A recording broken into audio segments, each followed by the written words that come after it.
The COVID-19 pandemic has forever changed our world in many ways, and one way is the way we now make funeral arrangements. Today's guest is Chris Jong. He's the General Manager of Martin Brothers Funeral Services in Lethbridge and as well VP of Alberta Funeral Service Association. Chris, welcome to BCN. Hi there, thank you so much for having me. Chris, funeral chapels have had to make some changes over the last little while, ever since the COVID-19 restrictions have kicked in, banning any gatherings larger than 15 people. What changes have you had to come up with when it comes to conducting funeral services? Well, great question. Funeral service has been obviously greatly impacted by COVID-19. And like you mentioned, one of the largest restrictions that we're dealing with from the government right now is that restriction of limiting our services to 15 people. And for a lot of families, that's difficult. A lot of us, just with our immediate family, especially in southern Alberta here, can be more than 15, let alone having extended family and that social support from friends. So number one, that would be the major change. And number two is social distancing, or physical distancing as it's been evolved to be called. So we need to keep a space between all of us. It's about 2 meters essentially. So have some of these changes put any added stress on some of your staff? You know what? Not so much the changes. The changes are affecting our families more than the staff. Any changes that are affecting the staff are just in regards to our own kind of personal care in our families at home as we're being impacted by potentially bodies that are infected with this disease. And let's talk about some of the mourners, some of your clients. What kinds of responses are you getting from mourners now forced to attend funerals online through streaming technology? Yeah, basically, some people obviously are able to integrate into that streaming technology quite easy. And for other people, it's just more difficult. Some people just don't have those capabilities at home. We're also offering recording services, both video and audio for people, if that works. Some families are just outright choosing to postpone services or just do something private and intimate as an immediate family and then do something more public afterwards. And I would say that's probably what we're seeing more interest in at this time than the actual streaming of services. Well, how are you actually helping seniors that want to maybe attend a funeral virtually? Because I know my mother, she can't stand FaceTime, she doesn't Skype. So a phone call? Like, how are you helping seniors out in that regard? Yeah, so basically, some funeral homes and some institutions have the ability to have call-in services where you can hear audio. That wouldn't be as consistent as a video streaming would be, just based off the logistics. It's almost older technology now. But unfortunately, there are some people here that are being affected and aren't able to mourn in traditional ways like we've liked. And we've all had to compromise during this COVID-19 crisis, and unfortunately and very sadly, that's one of the things that's taking place. Some of the stories we've been following as well, Chris, on Bridge City News is that in Italy and Spain, two of the countries in Europe which has been negatively impacted by COVID-19, so many deaths, more people are going to cremations. Are we seeing something similar here in southwestern Alberta? So specifically in southwestern Alberta, I would say no. Those families that are wishing to have burial take place, and that's still taking place. And we're doing those as more intimate gatherings, maximum of 15 like we talked about out at the cemetery. We're still doing services in the funeral home for those families.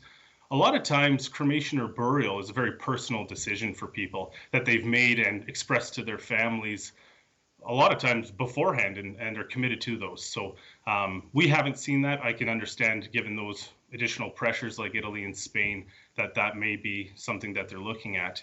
But even then, the infrastructure of crematoriums aren't able to keep up in a lot of those areas with cremations as it is. So disposition as a whole is something that's being looked at. It's something that we've worked and talked with the Alberta government about as the association, and what that might look like if that came to Alberta specifically in those kind of volumes. So, how about mausoleums? How popular are they still? I know with some cultures, people want to be above ground, not below ground. Are you seeing some of that here too? Yeah, so in southern Alberta here specifically, there are not mausoleums provided by the municipality, especially in Lethbridge. Calgary, Edmonton, places like that, you are going to see those options available. Just given our demographic here in Lethbridge, it hasn't been something that's come to the forefront yet. There's been lots of talk about it, but not necessarily something that's offered here. I understand that some families are postponing funerals until the ban on large gatherings is lifted. Do you know what percentage of people are waiting to hold a larger celebration of life service?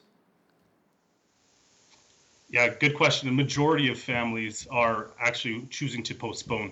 And like I mentioned, just doing something more intimately as an immediate family, and then having plans to follow up to have a, larger, more public celebration of life. Chris, do you think we may see a bit of a bottleneck for a time with so many services being scheduled once the ban is lifted? Unfortunately, I think that is the inevitable.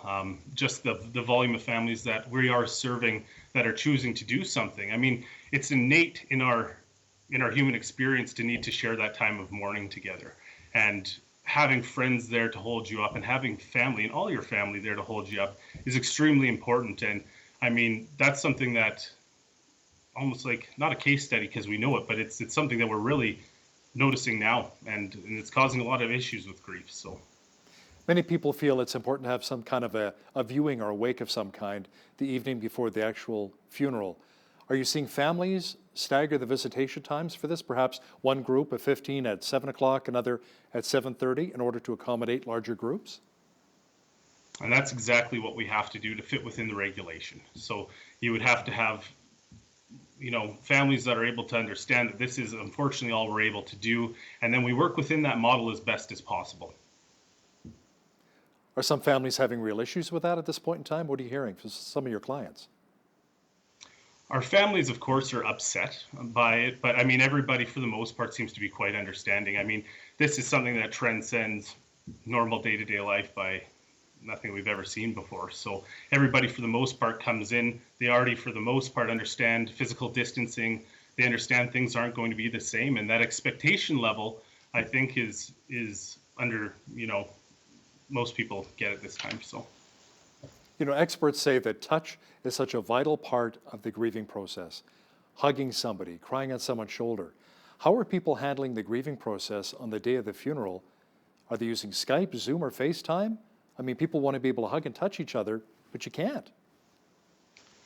Yeah, exactly. And that's just another component here that's making things dramatically more difficult for the families that we're serving.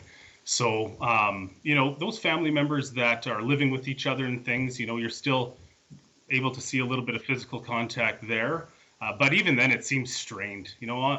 It's just generally strained. Everything's just different at the gravesides. And there's an element there that, just hurts us at a level of our soul for our families that we're serving. What about in the days and weeks following the funeral grieving? I mean, that takes time. People are already lonely, being isolated during that time, but now even more when they need others around them, now more than ever. What suggestions do you have, Chris, for people to really cope and grieve effectively right now? Yeah, so that is really at the heart of what we're dealing with in funeral service right now is grief. And grief is basically the end or the change to any kind of relationship. So not just a death. We're currently, all of us, we're grieving our friends, we're grieving our jobs, we're grieving going to the grocery store. Everything has changed so much, and your body simply reacts the same to any kind of grief. So not only is there that grief that we're dealing with, now enter a loss, which is so profound, and it really just creates additional layers to that. So what we're saying, and the message to families and anyone going through this is don't isolate your grief. Really lean on family members that are within your home. Lean on friends. Don't try your best not to end up in a situation where you're holding all these feelings in and not talking, because simply that's just it. And if you're a friend to somebody or a family member to somebody that's experienced profound loss and bereavement, just be there. Just lend an ear and let them know that anything that they want to say, they're welcome to say to you, and that you're just there to listen. Chris, I wanted to chat with you a bit about a new trend developing. It's holding a green or environmentally friendly funeral service. What is different about a green funeral? Is it true that maybe the body is buried without chemical embalming?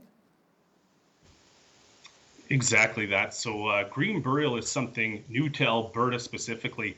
Lethbridge here, our Royal View Cemetery, run by the city of Lethbridge, is the first green burial cemetery in Alberta. Other provinces, BC, for instance, on Vancouver Island, it's been quite popular, and I think that's what they were looking at when designing this new cemetery. So exactly what you just said, basically the process of chemically embalming human remains is something that will not be allowed within that section of the cemetery.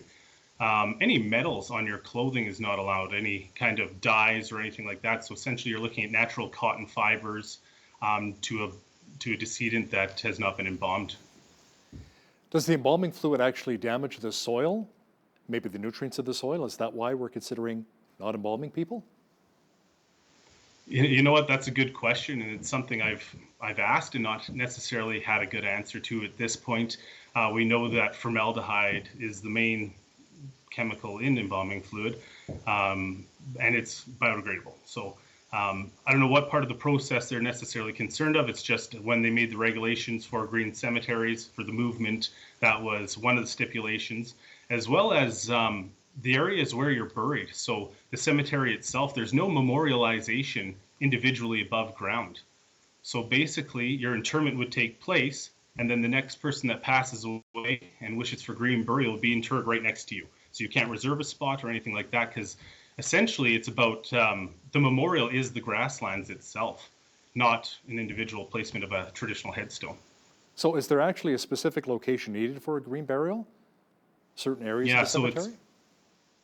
So it's one section specifically in the cemetery that would be on the south end of Royal View Cemetery that the city's allocated for that, and had to change bylaws to fit within those parameters. So. And this is something you were touching on earlier, communal memorialization as part of the green burial. Give me a little more detail on that, what it means. Yeah, so basically what's meant by the communal memorialization is that when you're looking at the green burial section in Royal View Cemetery, you won't know that it's a grave, that it's a cemetery. There's no monuments or headstones, if you will, at individual graves. It's just going to be the natural grasslands that it's been ceded to. So they will have a community memorial, a wall where a small inscription can go, but the essence of the whole movement is that it's earth to earth, ashes to ashes, and dust to dust. And the memorial is the grasslands itself. That's amazing. I mean, especially if you want to go see your grandmother, your grandfather, whatever. It's like, well, they're in this area somewhere here. Green burial is very specific, and I would say certainly not for everybody. You know, it does have policies and parameters around it that we're not used to here. So it hasn't necessarily been for everyone at this point.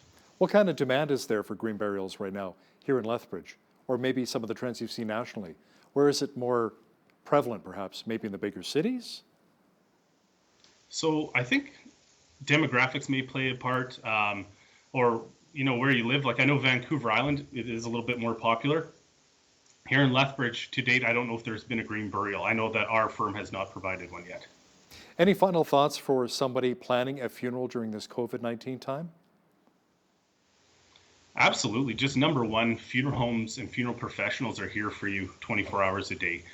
Nothing has changed in that way, and we're here to serve you and do our best. Number two is that things, unfortunately, are going to look a little bit different. As you can imagine, with physical distancing and just the amount of people that are able to attend the service is different. And that's just one thing that we're all going to have to work together on and try our best to get through this. So, like we said earlier, somebody wants to have a funeral a little bit later, once the ban has been lifted, gatherings of 15 or more people. How long can you actually hold the body for? You know what? It's an undetermined amount of time. I mean, funeral professionals and embalmers specifically here in Canada and North America are very, very well trained and on the leading edge. And I would say there really isn't a time that we can definitively give. But I know that people have been held in cares of funeral homes for upwards of a year or more, so without disposition taking place. Yep. Okay, thanks so much, Chris. That's Chris Jong. He's the General Manager at Martin Brothers Funeral Services in Lethbridge. Appreciate your time. Thank you very much. You have a great day and stay safe.